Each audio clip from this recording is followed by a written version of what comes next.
Firstly, space, lots of it. Secondly, a genuine sense of community. And lastly, allowing you to be a child at your own pace. At Hazlegrove we have over 100 full boarders in 3 boarding houses. And there's a genuine sense of a boarding community with house parents, matrons and support staff who are looking after your welfare throughout the week and at the weekends. We have a full programme of activities at the weekends and you have the run of the place. It's idyllic to be a boarder here because in the evenings, for example, you can go to the swimming pool, you can go to the art block, the DT block, you can go to the dance studio, you can have a game of squash, you can have a game of tennis in the evenings, or you can simply enjoy each other's company. I was a boarder myself, and the one thing that I took away from boarding was friendships, strong friendships, which I have developed over a period of time during my time as a boarder. And those friends are still friends today. So all children from year 4 upwards have lessons in the morning until 12:45. In the afternoons, we have a full programme of matches. For those in our boarding community who are staying on Saturday afternoon and into Sunday, we have a full range of activities which form part of the boarding community and strengthen those friendships that I've talked about earlier.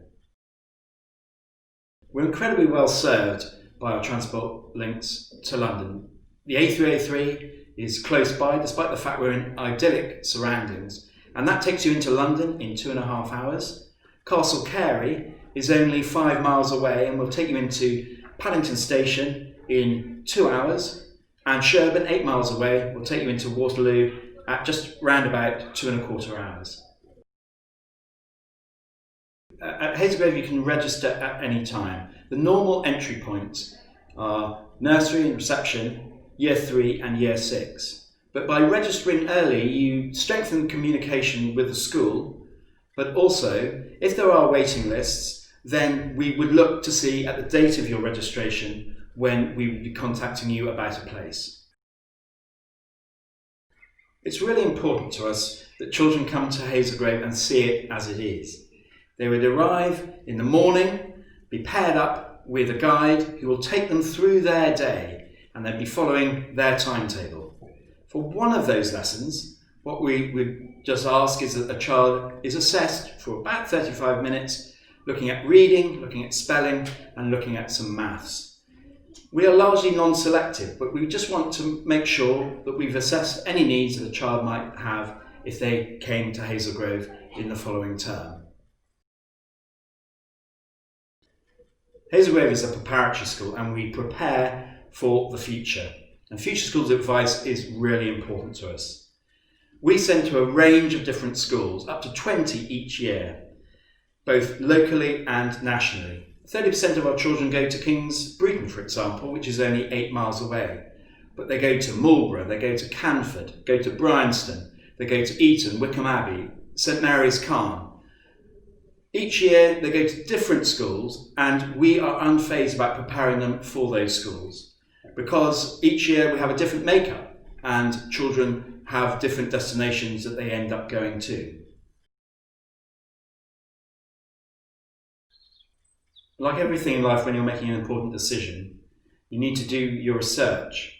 And I would invest in making connections with the school and the community and the locality.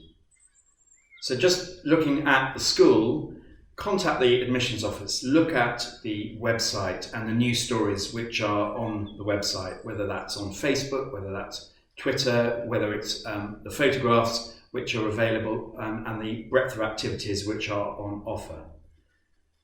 Get some verbal testaments from parents who might be at the school, but also go around the locality, look to see what is on offer within the area so that you can make those connections yourself. You can visualise yourself and your child in that community. And once you have made connections, it makes that contemplation of move from one place to another much easier. Communication and connection is really important. And I would be using all that technology which is available to you and we offer from the school to be burrowing down and finding out more about what the school offers. So look at the website, look at the Facebook, look at the Twitter feeds and all of the photographs of the activities that go on in the school. Look at the virtual tour of the school, but make connections with members of staff by talking to them virtually on Teams, asking them lots of questions from the information that you've gathered, and getting under the skin of the school so that you can feel that you're part of it almost already.